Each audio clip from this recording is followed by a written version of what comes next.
चला,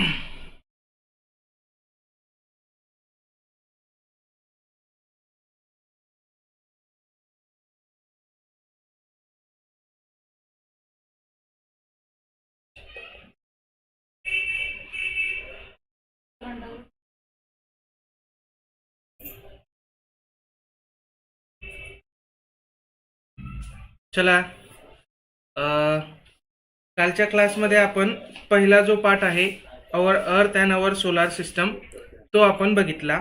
ठीक आहे. आता आजच्या क्लासमध्ये आपण पाचवीचा जो दुसरा टॉपिक आहे तो दुसरा टॉपिक आपण बघणार आहोत. त्याचा अभ्यास आपण आजच्या क्लासमध्ये करणार आहोत. ठीक आहे. आपलं standard 5 topic 2 motions of the earth. आणि हे आपण कशासाठी करतोय? आपली जी NSTS ची परीक्षा आहे, नोबेल सायन्स टॅलेंट सर्च परीक्षा, त्या नोबेल सायन्स टॅलेंट सर्च परीक्षेसाठी आपण हे करतोय. आता नोबेल सायन्स टॅलेंट सर्च परीक्षा कधी होणार आहे? तर साधारणपणे मे महिन्यामध्ये ही परीक्षा आपली होत असते. याच्यासाठी जो आपला अभ्यासक्रम आहे तो अभ्यासक्रम इयत्ता 5वी 6वी 7वीचा जो गट आहे त्यांच्यासाठी त्यांच्या वर्गाचं विज्ञान असतं. आणि काही प्रश्न सामान्य general knowledge related to science असतं. थोडेसे प्रश्न गणितावरती सुद्धा असतात. तर याच्यातला जो विज्ञानाचा भाग आहे तो आपण आपल्या यूट्यूब चॅनलवरती घेणार आहोत. ठीक आहे. त्याच्यातला आजचा दुसरा पार्ट आहे motions of the earth. Okay. So हे मोशन्स ऑफ द अर्थ जे आहे, वेगवेगळ्या अर्थच्या मोशन्स कोणत्या कोणत्या असतात त्याचा अभ्यास आपण आजच्या क्लासमध्ये करणार आहोत. ठीक आहे. चला पटपट जॉईन व्हा, आपण सुरू करू लगेच.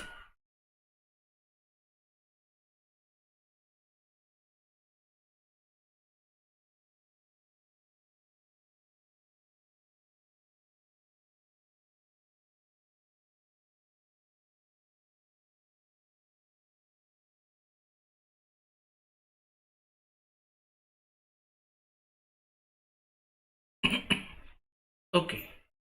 सो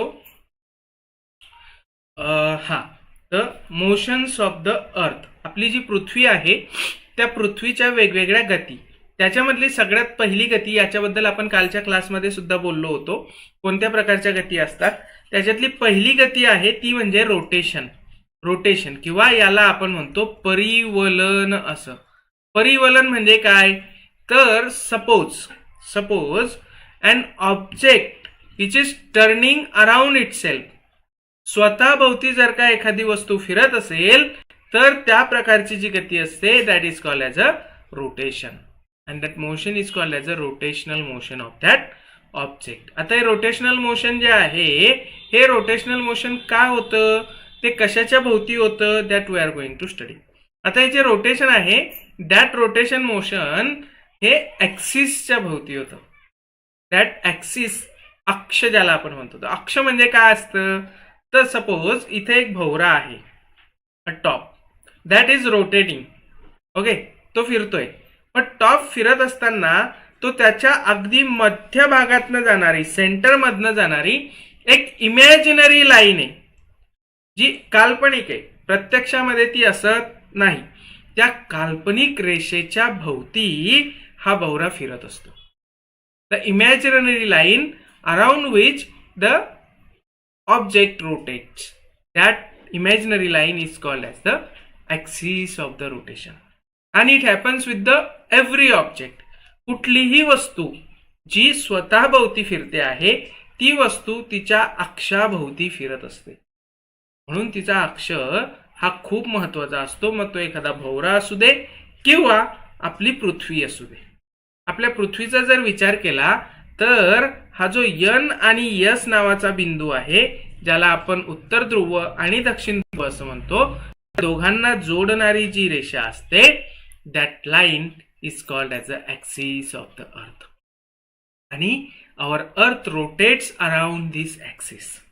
या ॲक्सिस भोवती आपली पृथ्वी फिरत असते. The first kind of motion of the earth is a rotational motion. त्याला आपण परिवलन असं म्हणतो. स्वतः भोवती तो वस्तू फिरत असते. आपली पृथ्वी सुद्धा स्वतःच्या अक्षाभोवती फिरत असते आणि या प्रकारच्या गतीला परिवलन असं म्हणतात. या परिवलनामुळे काय परिणाम होतात त्याचा अभ्यास आपल्याला या पाठामध्ये करायचा आहे. चला, आता आपल्या पृथ्वीचं रोटेशन कसं होतं, आपल्या पृथ्वीचं परिवलन कसं होतं, द अर्थ्स रोटेशन, ते आपण बघूया. आता आपण अर्थचा ऍक्सिस बघितला, मागच्या स्लाइडमध्ये मी तुम्हाला दाखवलं तीच आकृती इथे परत आहे. The north pole and the south pole यांना जॉईन करणारी, the line joining the north pole to the south pole of the earth, that is called as a axis of the earth. That is called as a axis of the earth. This axis of the earth that passes through the center of the earth. आपल्या पृथ्वीचा जो केंद्रबिंदू आहे, आपल्या पृथ्वीचा the केंद्रबिंदू, this is imaginary line, that is not actually present at all. स्वतः नैसर्गिकरित्या म्हणा किंवा कशाही पद्धतीने म्हणा, ती अस्तित्वात नसते. दॅट्स अन इमॅजिनरी, ती काल्पनिक रेषा आहे आपण मानलेली. त्या काल्पनिक रेषेला, त्याच्या भोवती आपली पृथ्वी फिरते, म्हणून त्या काल्पनिक रेषेला आपण ऍक्सिस असं म्हणतो. आणि if we look at this axis of our earth, that axis is not a straight line, the perpendicular line. अशी एक लंब रेषा नाहीये. लंब म्हणजे काय, परपेंडिक्युलर, सरळ अशी वर्ण खाली, जसा इथे दाखवलेला आहे तशी सरळ रेषा नाहीये. ती त्या परपेंडिक्युलर पासून म्हणजे त्या लंबापासनं कललेली आहे, इनक्लाइन झालेली आहे, टिल्ट झालेली आहे.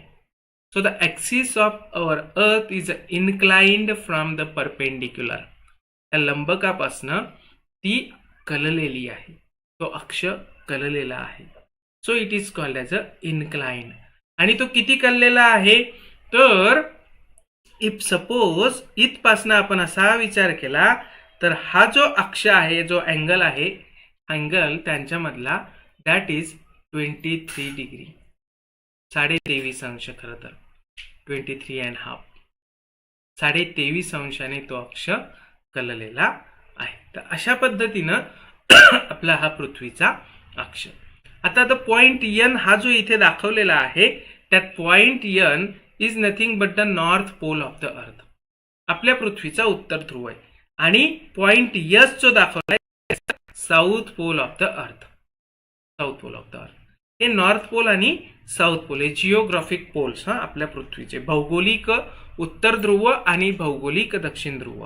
हे मी का म्हणतोय हे मी नंतर परत एकदा सांगेन, पण आत्ता लक्षात ठेवा, पृथ्वीचा भौगोलिक उत्तर ध्रुव आणि पृथ्वीचा भौगोलिक दक्षिण ध्रुव, the geographic north pole of the earth and the geographic south pole of the earth, they are connected to each other by an imaginary line that is called as the axis of the earth. Okay, the second most important terminology when we study the rotation of the earth is not only the axis but also equator. Equator is also a very important line, that is also an imaginary line, but that line is a circle one, circular one, and that circular one circle, it is drawn, that is imaginary line, around the surface of the earth. This axis, this equator that is drawn around the surface, that is not passes through the center of the earth, just like the axis. Axis सारखा तो centre मधनं नाही जात, तो पृथ्वीच्या पृष्ठभागावरती काढलेला आहे, इमॅजिनरी ड्रॉ केलेला आहे. इमॅजिनरी आहे तो, पण काल्पनिकच आहे. So this circle drawn around the surface of the earth, exactly in between, कुठे काढलेलं आहे circle, that is very important, exactly in between north and the south pole. हे जे नॉर्थ पोल आपण बघितला आणि हा जो साऊथ पोल आपण बघितला, त्यांच्या एक्झॅक्टली बिटवीन, दोघांच्या बरोबर मध्यभागी काढलेली जी काय काल्पनिक वर्तुळ आहे त्याला आपण इक्वेटर असं म्हणतो. त्याला आपण मराठीमध्ये विषुववृत्त असं म्हणतो. विषुववृत्त हे कुठे आहे, उत्तर ध्रुव आणि दक्षिण ध्रुव यांच्या बरोबर मध्यभागी काढलेली रेषा, जी पृथ्वीला 2 भागांमध्ये विभाजन करते. that divide the earth into 2 equal parts, actually समभागांमध्ये, सारख्याच 2 भागांमध्ये. एक या रेषेपासनं वरचा भाग आणि दुसरा या रेषेपासनं या वर्तुळापासनं खालचा भाग. हा जो वरचा भाग आहे जो उत्तर ध्रुवाकडचा भाग आहे, equator, from equator to the north pole, that is called as a northern hemisphere. That is called as a northern hemisphere, किंवा आपण त्याला मराठीमध्ये उत्तर गोलार्ध असं म्हणतो. आपण त्याला मराठीमध्ये उत्तर गोलार्ध असं म्हणतो. गोल अर्ध म्हणजे अर्धा गोल, जो विषुववृत्तापासून वर उत्तरेकडे आहे. आणि दुसरा जो from the equator to the south, हा जो पृथ्वीचा भाग आहे, हेमिस्फिअर आहे, अर्धगोल आहे, that is called as a southern hemisphere. That is called as a southern hemisphere, किंवा आपण त्याला काय म्हणतो, दक्षिण गोलार्ध असं म्हणतो. आपण त्याला काय म्हणतो, दक्षिण गोलार्ध. These are the very important terminology when we discuss, when we study the earth. पृथ्वीचा जिओग्राफिकली, सायंटिफिकली तुम्ही कोणताही अभ्यास करा, दिस टर्मिनॉलॉजी इज व्हेरी इम्पॉर्टंट. मग याच्यावरनं आपल्याला लक्षात येईल की हाऊ अर्थ रोटेट्स, कशा पद्धतीनं, कोणत्या डायरेक्शनने, कुणाच्या भोवती, कशा पद्धतीने. हे जर लक्षात आलं तर मग आपल्याला पृथ्वीचं रोटेशन व्यवस्थितपणे समजेल. तोपर्यंत समजणार नाही जोपर्यंत आपण ह्या टर्मिनॉलॉजी समजतो. म्हणून अर्थचा axis, that's a very important terminology. Earth axis is the line, a straight line that is joining the north pole and the south pole of the earth. आणि equator, that's the horizontal imaginary line, horizontal imaginary line drawn exactly in between north and south pole. बरोबर उत्तर ध्रुव आणि दक्षिण ध्रुव दोघांच्या मध्यभागी काढलेली आडवी वर्तुळाकार रेषा जी असते ती काल्पनिक आहे, ती पण त्याला आपण इक्वेटर किंवा विषुववृत्त असं म्हणतो. या विषुववृत्तामुळे आपल्या पृथ्वीचे दोन भाग होतात, एक उत्तर गोलार्ध, दुसरा दक्षिण गोलार्ध, the northern hemisphere and the Southern hemisphere. Okay, now the second most important point about the rotation of the earth is that Earth rotates around its axis in an anti-clockwise direction. In an anti-clockwise direction. Here, this way. Clock rotates in this way. But our Earth rotates exactly opposite of the clock. काटे जे आहे घड्याळाचे त्याच्या बरोबर उलट, घड्याळाच्या काट्याच्या विरुद्ध दिशेने फिरतात. जर आपल्याला दुसऱ्या भाषेमध्ये समजून घ्यायचं असेल तर सपोज ही नॉर्थ डिरेक्शन आहे आणि ही साऊथ डिरेक्शन आहे. थोडंसं मी क्लिअर करतो म्हणजे तुमच्या व्यवस्थित लक्षात येईल. ओके, सपोज आपण असं म्हणूया की ही नॉर्थ डिरेक्शन आहे, बरोबर, हे साऊथ आहे, हे साऊथ आहे, इकडे वेस्ट आहे आणि इकडे ईस्ट आहे, आणि आपण म्हटलंय अँटी क्लॉकवाईज फिरते आहे, म्हणजे from west to east, from west to east. अशा पद्धतीनं our earth rotates around itself on its own axis. स्वतःच्या अक्षाभोवती फिरताना पश्चिमेकडून पूर्वेकडे फिरते. अशा पद्धतीनं पश्चिमेकडून पूर्वेकडे, from west to east in a anti clockwise direction. This is very important.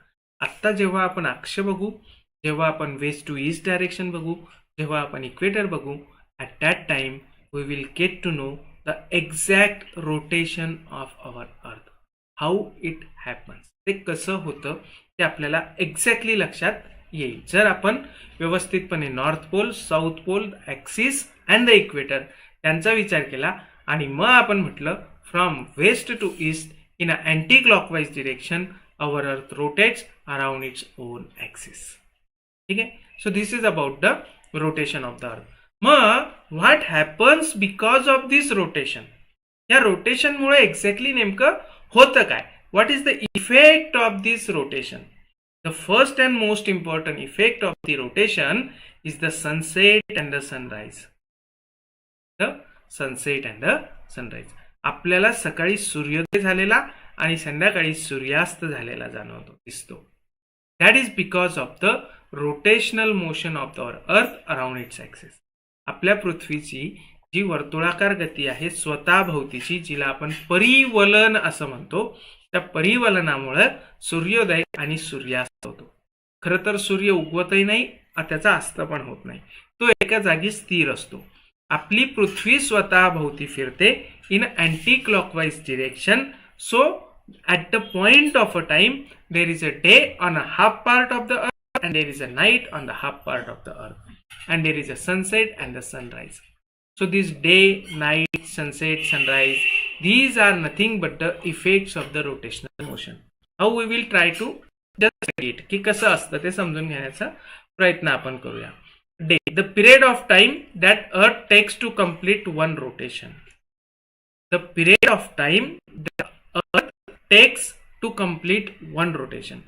पृथ्वीला स्वतःभोवती एक फेरी पूर्ण करण्यासाठी जेवढा कालावधी लागतो त्याला आपण डे असं म्हणतो. A day has a two parts, daytime and night time. दिवस आणि रात्र, दिवस आणि रात्र असे त्याचे दोन भाग आपल्याला पडताना दिसतो. ओके, आणि ते सहजपणे लक्षात येतो की ज्या भागामध्ये सूर्य आहे तिकडे दिवस असतो, ज्या भागामध्ये सूर्य नाही तिकडे रात्र असते. इथे तुम्हाला या आकृतीवरनं ते सहजपणे लक्षात येईल की when there is a day and where there is a night. If the sun is on this side, at one point of time there is a day here and night here. But as Earth rotates, that the part which is in the darkness that comes in front of the sun and there is a sunrise. At this point there will be the sunrise at this point. When again that part again complete its rotation and goes in the darkness, and at this point there will be the sunset. There will be the sunset. So sunrise, sunset, day and night, these are the effects of the rotational motion. परिवलनाचे परिणाम आहेत. ठीक आहे. आता for the purpose of measuring this time, 24 hours is the time that is required for the earth. But we divide this whole day, day and night, daytime and night time. That whole day is divided into 24 parts and which one of them is called as a hour. आपण एक तास कशाला म्हणतो? त्याचे 24 भाग केलेले आहेत. पृथ्वीच्या स्वतःभोवती एक फेरी पूर्ण मारण्यासाठी लागणारा जो कालावधी आहे, the time that Earth takes to complete its one rotation around itself, that time is considered as a one day, and we have divided that day into 24 different parts and the one part is considered as a hour. त्याच्यातला एका भागाला 24 भागांमध्ये दिवस विभागला आहे, त्याच्यातल्या एका भागाला आपण एक तास असं म्हणतो. डे, नाईट, सनसेट आणि sunrise, these are nothing but the effects of the rotational motion. फक्त आणि फक्त रोटेशनल मोशनचे परिणाम आहे. मग त्याच्यानंतर इयर पण येतं. मग इयर म्हणजे काय? तर the period of time the earth takes to complete one revolution, not the rotation. Rotation is a one kind of motion, revolution is the another kind of motion. Revolution is the motion of the earth around the sun, motion of the earth around the sun. इथे तुम्हाला याच्यामध्ये ते दिसत असेल. The earth is rotating around itself 24/7, but at the same time it is revolving around the sun on a fixed orbit, due to gravitation, that already we have discussed in the last chapter.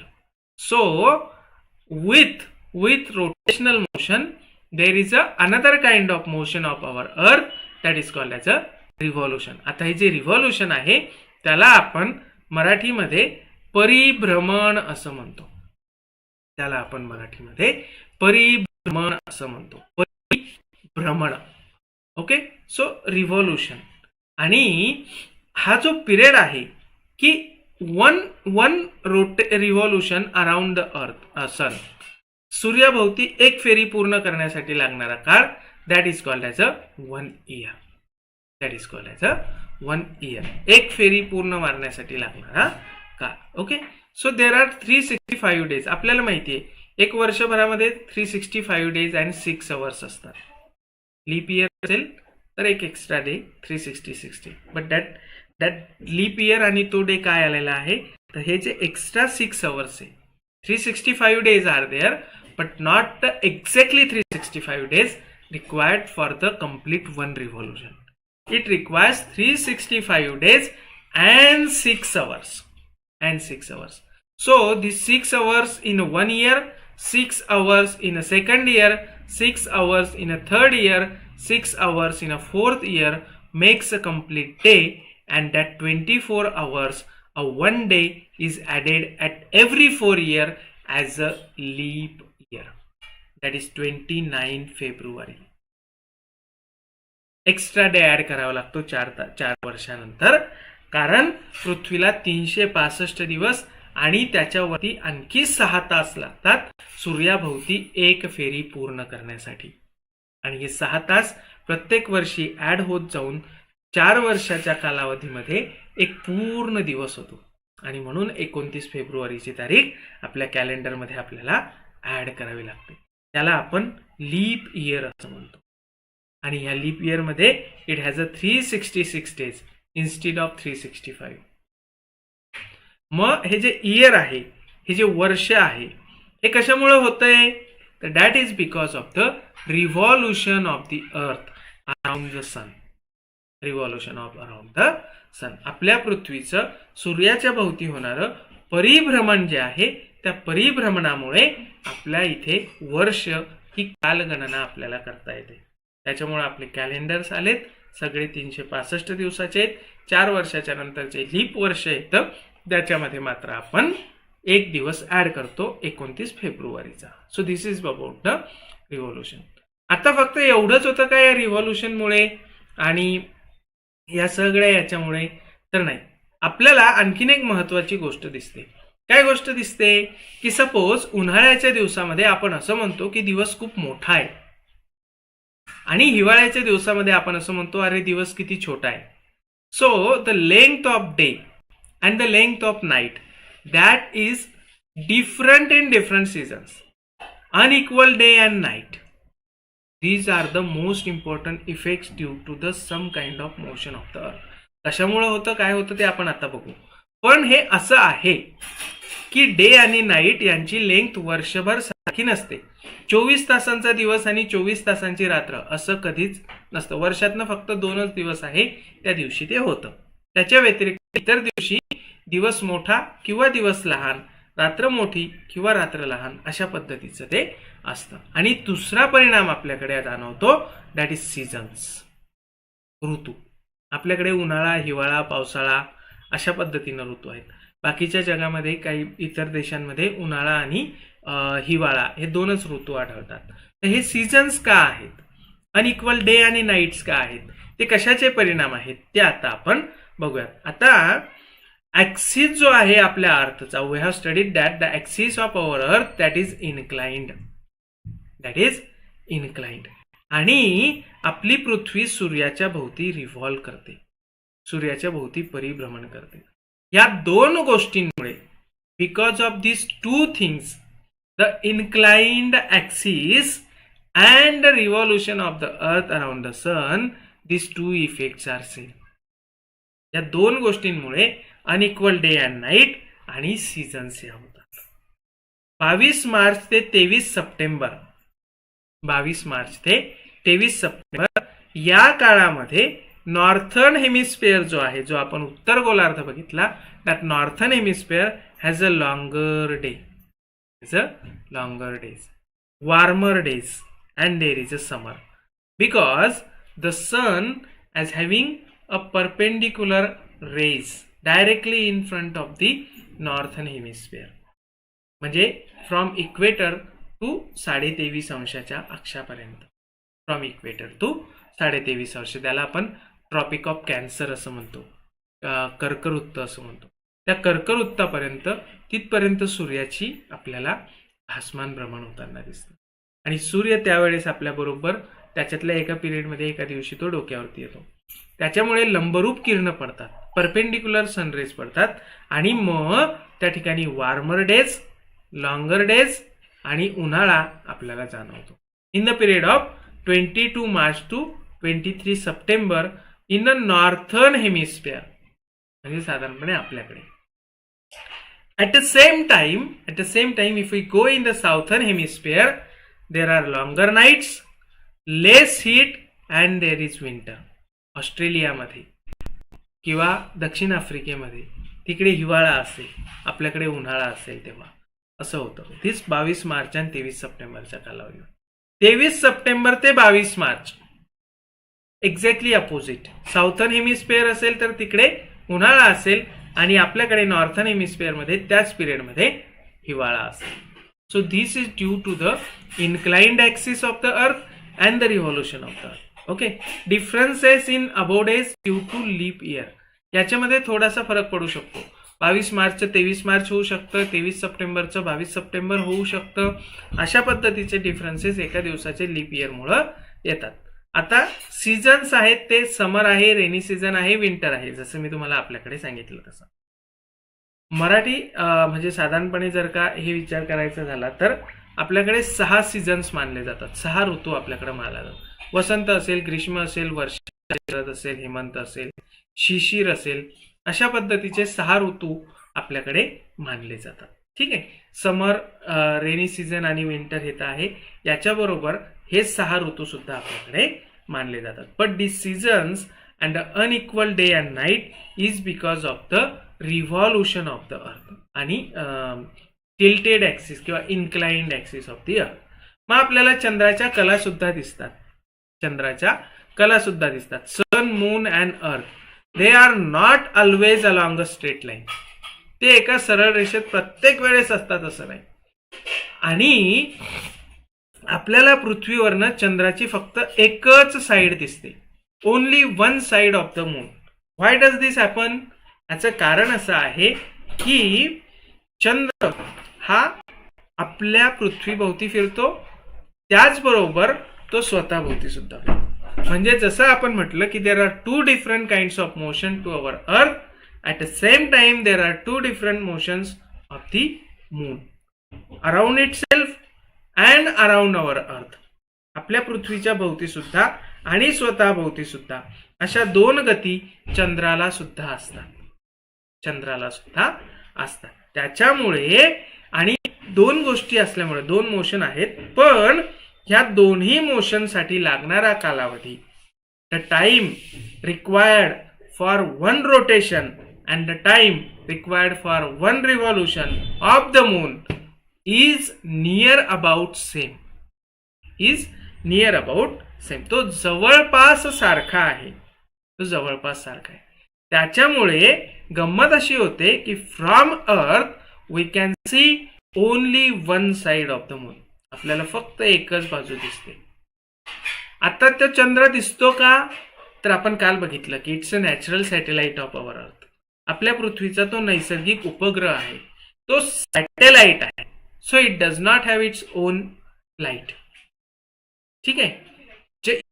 याचं कारण अशा पद्धतीनं चंद्र सूर्याच्या समोर आहे का आपलं सूर्याच्या विरुद्ध बाजूला आहे, त्याच्यावरनं पौर्णिमा आणि अमावस्या होते. जर चंद्र इथे असेल तर चंद्रावरती पडणारा जो सूर्याचा प्रकाश आहे तो एक्झॅक्टली विरुद्ध बाजूवरती पडेल. आपल्या पृथ्वीकडच्या बाजूवरती सूर्याचा प्रकाश पडणारच नाही आणि त्याच्यामुळे आपल्याला चंद्र दिसणारच नाही. इथे असताना अमावस्या असेल. At the same time when the moon will come to this position इथे, तेव्हा सूर्याचा सगळा प्रकाश त्याच्यावरती पडेल, सगळ्या पूर्ण बाजूवरती पडेल आणि मग आपल्याला चंद्राची अख्खी पूर्ण बाजू जी पृथ्वीकडे आहे ती पूर्ण बाजू दिसेल. त्या दिवशी पौर्णिमा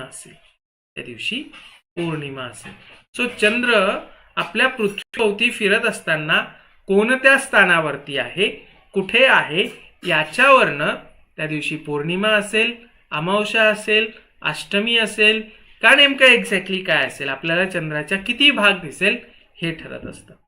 from full moon to new moon, आपलं न्यू मून म्हणजे पौर्णिमेपासून अमावस्येपर्यंत हा जो चंद्राचा प्रकाशित इल्युमिनेटेड भाग आहे हा कमी कमी कमी होतो पौर्णिमेपासून अमावस्येपर्यंत, आणि अमावस्येपासून पौर्णिमेपर्यंत हा भाग वाढत वाढत वाढत, कारण पौर्णिमेपासून इथनं चंद्र असा सूर्याच्या समोर यायला लागतो, मग त्याच्या पलीकडच्या बाजूवरतीच प्रकाश पडतो जास्त.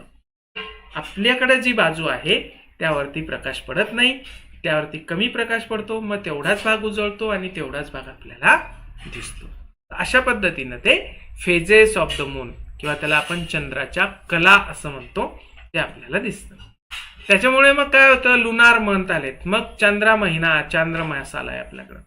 कशा पद्धतीनं आपण म्हणतो ना, आज काय आहे, प्रतिपदा आहे, द्वितीय आहे, तृतीय आहे, चतुर्थी आहे, पंचमी आहे, त्याच्यानंतर षष्ठी आहे, सप्तमी आहे, अष्टमी आहे, नवमी आहे, दशमी आहे, एकादशी आहे, द्वादशी आहे, त्रयोदशी आहे, चतुर्दशी आहे, मग पौर्णिमा किंवा अमावस्या आहे. असं जेव्हा आपण म्हणतो तर that is nothing but the lunar calendar. ते चंद्राच्या याच्यावरनं आलेलं कॅलेंडर आहे, त्याच्यामध्ये चांद्रमास असतो, चांद्रमास. आता म्हणजे जर का if you consider the time period from a new to full moon, अमावस्येपासून पौर्णिमेचा कालावधी जर का आपण मोजला तर इट इज 14 टू 15 डेज. तो 14 ते 15 दिवसाचा असतो. आणि या अमावस्येपासून पौर्णिमेपर्यंत इल्युमिनेटेड मून, और आपण त्याला मराठीमध्ये शुक्ल पक्ष असं म्हणतो, पण त्याला मराठीमध्ये शुक्ल पक्ष असं, अमावस्येपासून पौर्णिमेपर्यंतचा भाग जेव्हा आपल्याला चंद्राचा प्रकाशित भाग वाढत जाताना दिसतो. मग पौर्णिमेपासून अमावस्येपर्यंत साधारण तेवढाच कालावधी 14 ते 15 दिवसाचा, that is called as a waning moon. Waning moon त्यावेळेस प्रकाशित भाग जो आहे तो कमी कमी कमी कमी होताना दिसतो आणि अमावस्येच्या दिवशी अजिबात दिसत नाही. धिस पिरियड याला आपण मराठीमध्ये कृष्ण पक्ष असं म्हणतो. कृष्ण, आता हे लक्षात कसं ठेवायचं, अगदी साधं सोपं आहे. कृष्ण याचा अर्थ किंवा त्याचा रंग काळा असा त्याचा अर्थ होतो. मग कृष्ण म्हणजे काळा, मग काळा भाग जास्त वाढत जात असेल तर तो पौर्णिमेपासून अमावस्येपर्यंत जातो, मग त्याला आपण कृष्ण पक्ष म्हणतो. अशा पद्धतीनं ते अगदी सोपं आहे, लक्षात ठेवायला काही अवघड नाही. मग असा हा 14-15 दिवसाचा कालखंड आणि हा 14-15 दिवसाचा कालखंड असा मिळून एक लुनार मंथ तयार होतो, एक चांद्रमास तयार होतो, एक चांद्रमास तयार होतो. आणि तो किती दिवसाचा असतो, 28 ते 30 दिवसांचा, 28 to 30 days. This is the period required for one rotation and one revolution of the moon.